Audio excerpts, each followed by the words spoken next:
Football, baby. The Reavers in a bullfight with the Matadors. The Titans weather the Cyclones, and more. More of the same from Abraham Lincoln. Same old story for the Iowa Western women's volleyball team. And a story that inspires.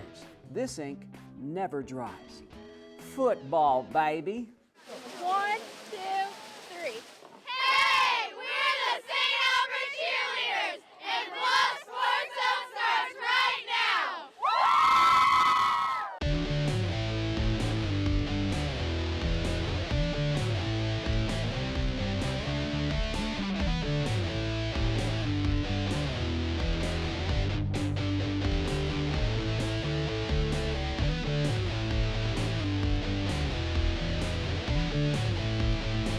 Hello, I'm JJ Davis, and welcome to our first edition of the Bluffs Sports Zone of the new school year. The 6th-ranked JUCO football team in the nation hit the road to a familiar place for the baseball team. Iowa Western looks to bat around against 12th-ranked Arizona Western. Now remember last year? Big Blue feeling blue after dropping its first 2 games. So what about 2016? Well, for more, here's IDUB TV student Steady Ben Smith. Football is back. The Reavers take on 12th-ranked Arizona Western. Midway through the first quarter, Matadors 3rd and 7 from their own 30. Quarterback Emmanuel Gant is picked off by Tobias Moss. The redshirt freshman sets up the offense in the red zone on the 8-yard line. Very next play, quarterback Andre Nunez pitches to Lorenzo Pratt, who scores his first of 2 touchdowns in the game. 7-zip Reavers after 1. Second quarter, same score. After a punt leaves Big Blue deep in its own territory, Nunez is sacked for a safety. Iowa Western leads 7-2 heading into the half. First possession of the third quarter, Emmanuel Gant scrambles and chucks it, but it is intercepted by Hakeem Bailey. Reavers take over. Next play, Lorenzo Pratt cuts it outside. 59 yards for the score. Pratt finishes with 103 yards on 10 carries. 14-2 home team.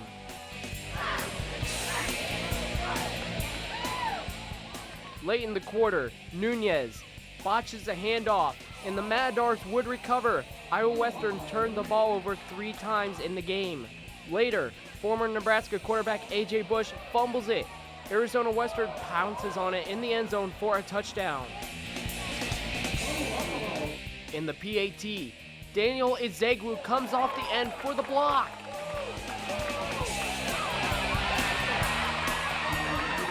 The safety races 98 yards for 2 points. 16-8 Reavers after 3. Fourth quarter, after a 64-yard punt return, Arizona Western's Trey Rodriguez scores. On the 2-point conversion, Emmanuel Gant lobs it for Stephon McKnight, but it's Master Powell who comes up with it. Tie game at 16. 5 minutes left in regulation. Iowa Western's Nick Easley with the catch and run. The sophomore does his version of a slide tackle and comes up short. The home team would have to settle for a 20-yard field goal from Bobby Patterson. 19-16 Big Blue. Ensuing possession, Arizona Western counters with a 24-yard field goal. Somehow it goes through, sending the game into overtime. First possession of OT, Bobby Patterson's 33-yard field goal goes wide right. The Matadors would pull out all the stops. Trey Rodriguez with the halfback pass to a wide open Stephon McKnight. Arizona Western with a stunning win, 25-19. They're a good football team. They're well coached, and we're a good football team. I think, like I said, it's a game of inches. I mean, we're right down here, at the 2-yard line, and I don't even know if he did step out of bounds, but he didn't have to. And we missed it there, and we came up short, on a field goal here. But, that's a good team. We lost to a good team. We played our tails off, and it didn't bounce our way today. We're all on the same page, and our heads are right. The team knows we should have won this. We got away from it, but we're still motivated and we're still focused in to finish off the season strong. And, you know, we're going to see that a lot of those mistakes were on us, and we need to prepare a little bit better and learn from them. The biggest thing for me is that we don't make the same ones next week, and it's not going to get any easier, so we got to take this one, heal up a little bit, and go to work. The Junction Gridiron Challenge was the first ever meeting between Arizona Western and Iowa Western, and it ended up becoming only the third overtime game in Reaver program history. Unfortunately, Big Blue fell 25-19. For the Bluffs Sports Zone, I'm Ben Smith. And so things don't go according to plan out in the mountains in Colorado. The Reavers dropped their season opener for the second year in a row. And once again, Big Blue has a chance to blow the game wide open and lets it slip away. Hey, a running back emerged.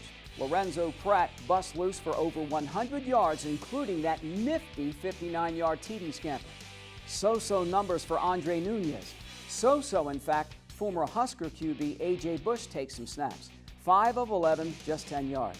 No, I'm not used to losing. Either are the Reavers. But all is not lost. It's just one game. Gut check time. And it doesn't get any better next week as Iowa Western hits the road again to Hutch. The fourth-ranked volleyball team serves up a new beginning, another Reaver Classic.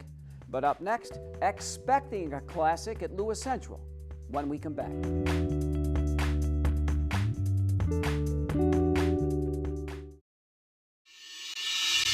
For more than a quarter century, thousands of Southwest Iowa athletes have relied on this team, Jenny Ed Sports Med. Their sole focus is to prevent, diagnose, and treat your sports injury. They even partner with the surgeons at Ortho West, ensuring you get your own exclusive roadmap back to action. Methodist Jenny Ed Sports Med invites all Southwest Iowa athletes to its free walk-in clinic, open every Saturday morning, August through October.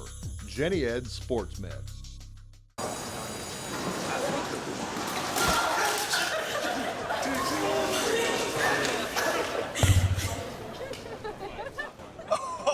That's low. That's low and below. Look, he's blushing. Seriously.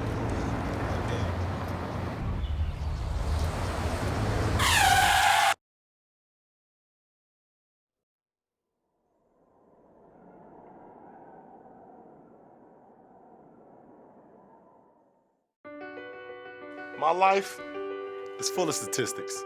Thing is, I could have dropped out of school and become one myself, but I didn't because I had people that believed in me. Here's another statistic.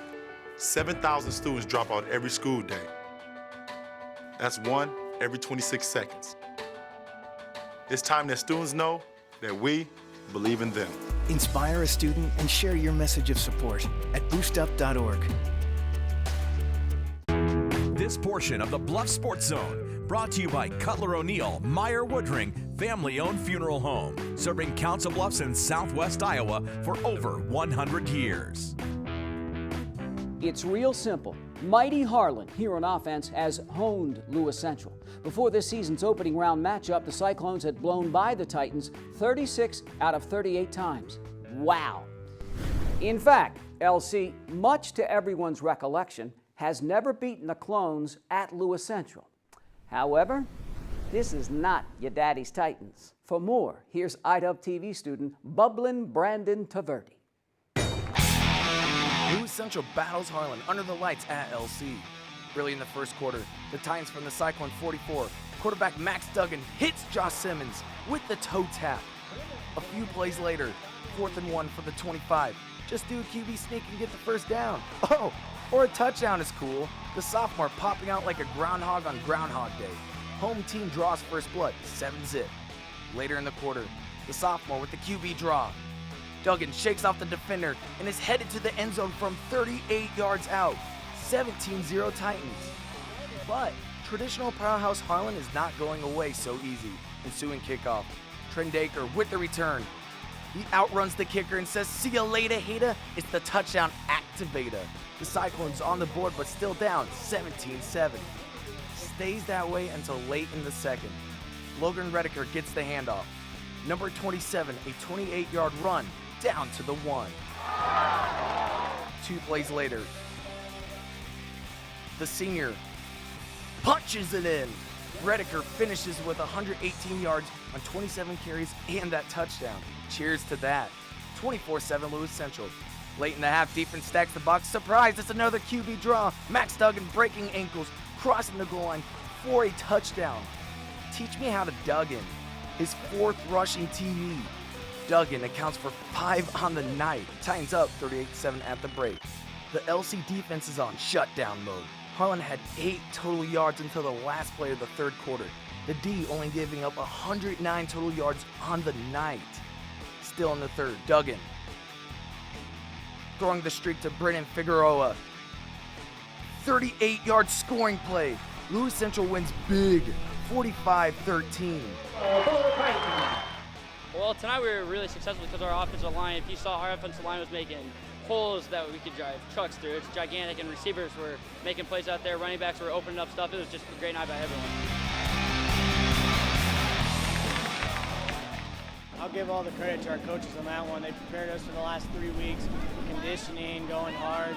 They say that we have one of the toughest conditioning around the state, so they just got us prepared for it. You know, it's just a measuring stick game for us, and I think we kind of found out what our kids are made of. You know, they're very tenacious and played with a little bit of a chip on their shoulder. Lewis Central has won 2 of its last 3 games against Harlan. For the Bluffs Sports Zone, I'm Brandon Taverdi. Thanks, Brandon.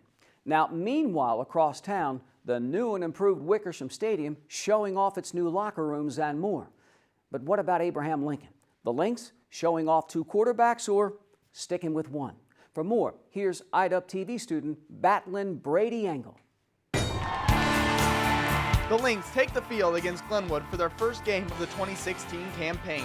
First quarter, the Rams, Maverick Decker with a slick move on the outside, and Colton Wilwarding finds him for the 21-yard score. 7-0 visitors at the end of the first quarter. Meanwhile, Abraham Lincoln on offense, going backwards. The Lynx with just 61 total yards. Mid-second, AL deep in its own territory. Lanny Herzog coughs it up. Glenwood jumps on it at the 1-yard line. The home team turns it over 3 times.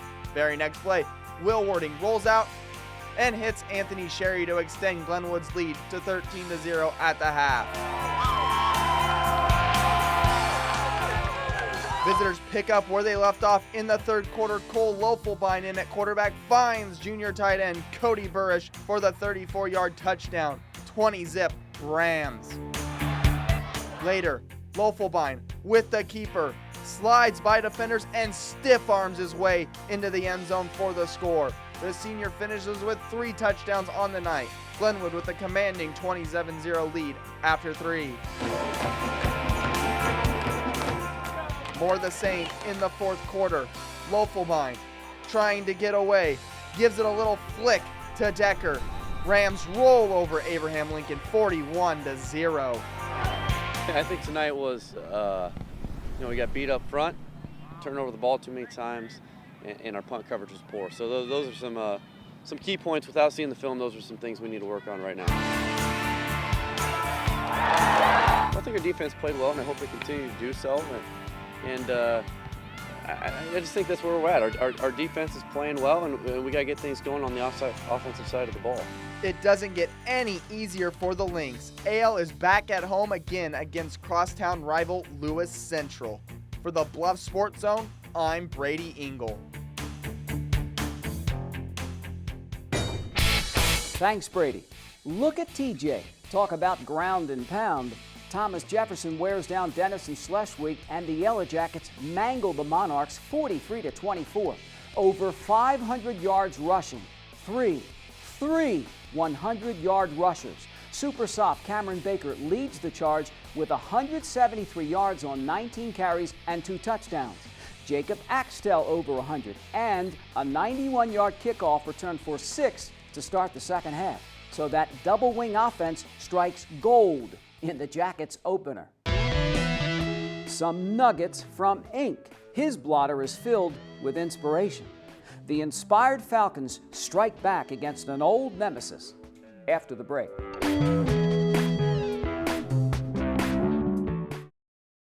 At Council Plus Savings Bank, you still get personalized customer service. We have identity safe checking with LifeLock, identity theft protection. You get personal mortgage lending to fit your needs now and in the future. You get business banking with the latest technology because saving you time saves you money. At Council Bluffs Savings Bank, you get people who answer when you call and local employees who are actively involved in our community. Council Bluffs Savings Bank, hometown banking the way it used to be. Council Bluffs is a growing, vibrant community. It's becoming a modern 21st century community. We will be the largest free Wi-Fi hotspot in the United States.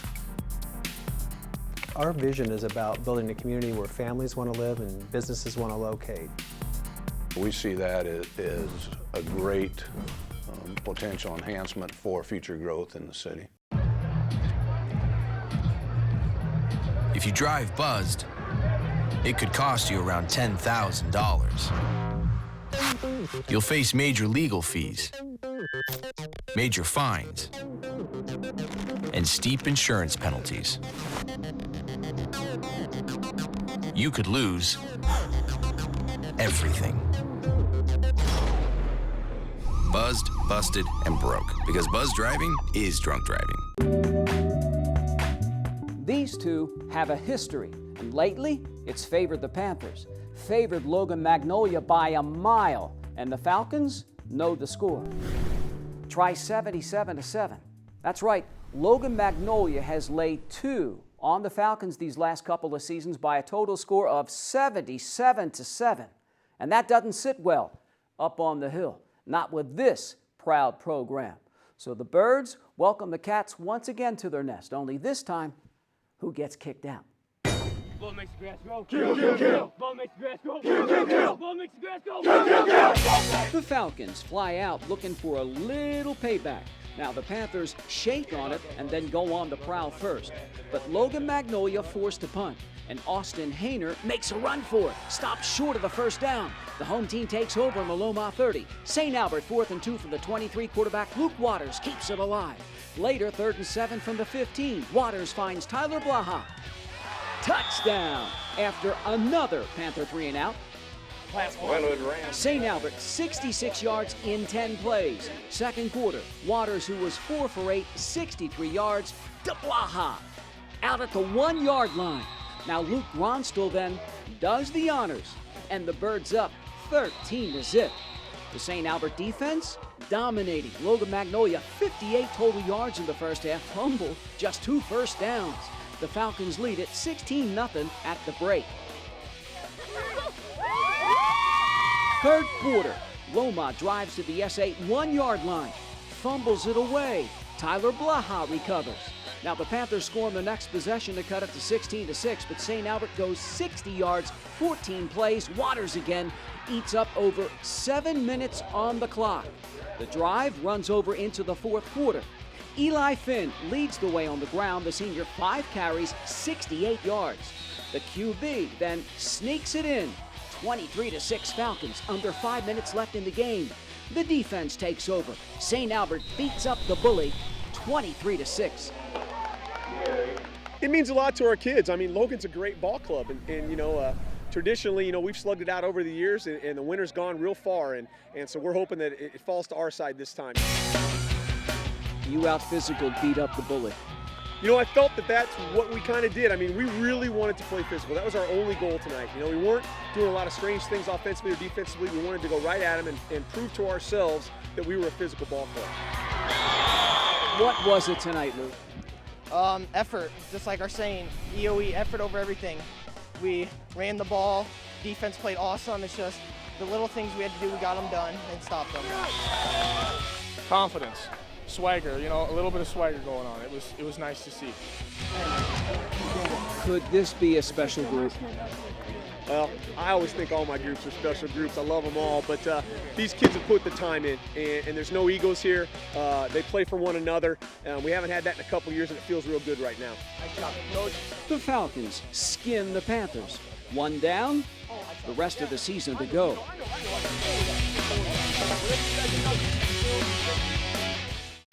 From football to volleyball, the 4th-ranked V-ball team in the nation is home for the annual Reaver Classic. Now, as always, this is just a measuring stick. If anything, just to see where your club's at coming out of the chute. The 4th-ranked Reavers open up against Western Wyoming. Now the home team in the far court jumps out 6-3 with the block. Now remember this name, Caitlin Cooper, the freshman outside hitter from Houston, just kills it. Iowa Western still by 3. Then the former Titan, Abby Bergston, with the killer. The Reavers take the first set, 25-18. I think that we can step up if we can get 2 hands. If we can't, you need to open up. Fourth-year head coach Alicia Williams laying it out there. Second set, more the same. The super sophomore again. Bergston with a bang. 9-4 Reavers. And then time to throw another block party. Kaylee Grant, 19-9. The wall is up. Super duper Cooper. And relax. It's all Iowa Western 25-16. Another newbie to watch, Imelda Aziabou, the freshman from France, just crushes it. Big Blue bludgeons out 14-7 in the third set. And then Elisa Skovanek stuffs it. And somebody's son, hi, say go Big Blue, is speechless. The match ends as it began. Iowa Western just blocks out Western Wyoming in 3, taking the third set 25-20. I was shocked at how well we played together because we've been playing for 3.5 weeks and it's just kind of hard to tell how we're going to go out and play against someone else. And we didn't make a lot of mistakes, and that was great.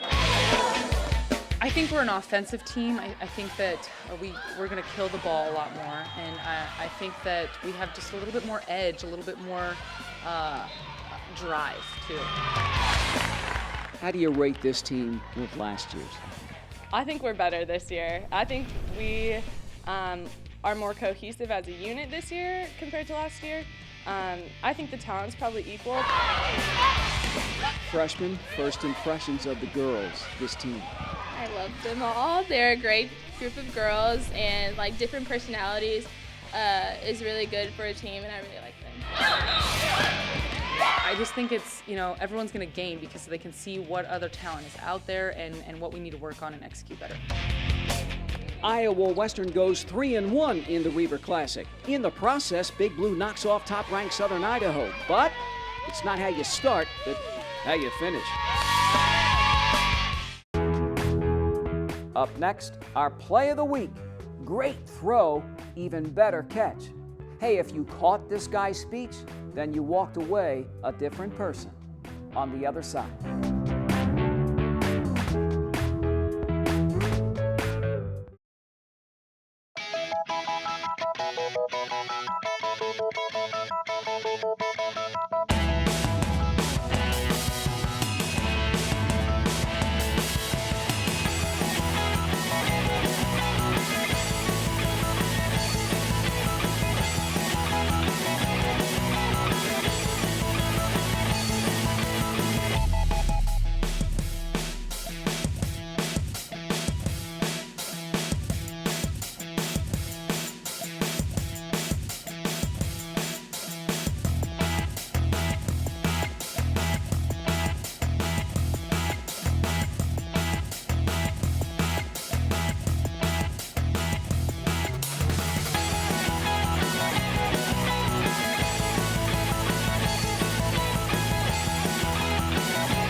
I didn't know what to expect when I heard this guy, but when I heard him, just blew me up, and others felt the same way. His name is Inky Johnson. He played college football at Old Rocky Top, Tennessee. His right hand and arm are now paralyzed. What happened? But it's what happened afterwards that makes this ink never dry. Carney back. Got the pass caught.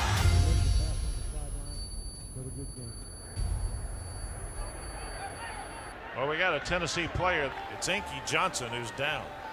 People ask you all the time if you can go back to September 9th, 2006, that game against the Air Force, and you can stop that moment, or you cannot play in that game, or you knew this situation was about to happen, would you change it? Adversity always introduces a person into who they really are. My goal tonight was to change a kid's perspective about life. And so when you talk about the drive and a certain level of dedication and commitment that you're taking to your sport, think about the spirit that you're creating for the rest of your life. Meaning one day when you can no longer play that, who will you be and what type of drive will you take to life? It hit you deep. Like everything you said, it cuts you deep. It really makes you reevaluate like why you're doing the things that you're doing, why we're here at this school, why we're competing at the sport that we love. In life, people expect results that they didn't work for every day. But I got news for you. You can lie to a coach, you can lie to a teammate, you can lie to a parent, but the one thing you cannot lie to is the grind. Sometimes you have people that cut corners and are okay with it and might not get noticed, but in the result, it will get noticed. That was the only thing I ever wanted to do with my life, and so when my life changed overnight, I had to figure out how can I use the circumstance and not let it define my life, but go out and impact somebody's life. He was saying how he had to cut friends off and find out who was real and how he don't let his situations and circumstances that he grew up get to him. Kind of reminded me a lot of myself, so it really touched me heart to heart. It comes a point in time where at a certain point in your life, the excuses and the decisions that you make, you're going to have to live with them. I think the most important thing is just doing it for your family and your teammates and not to think about you when you're working for your sport and everything you go through. It's not about what happens to you. It's about how you respond to what happens to you. Don't take what you do for granted. God bless you. Thank you. I think I did. Some kids came up to me afterwards. They told me how it impacted their life. I can't change it because of what's about to happen. But even if I could, I wouldn't.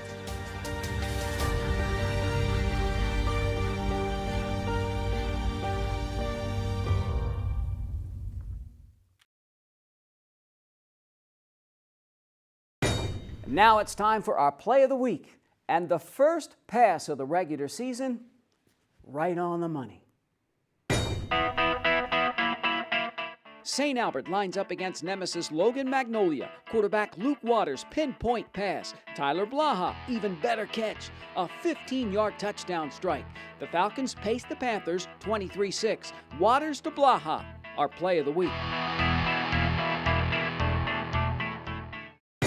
So there you go. First, the football preview show, then the first week of the regular season. Tell me, time is just not flying by. Now remember, as always, to keep it here for more news and information in your community by tuning in to the Council Bluffs News with Aaron Zach. So, for our latest edition of the Bluff Sports Zone, the first of the new school year, I'm JJ Davis, and as always, I'll see you around.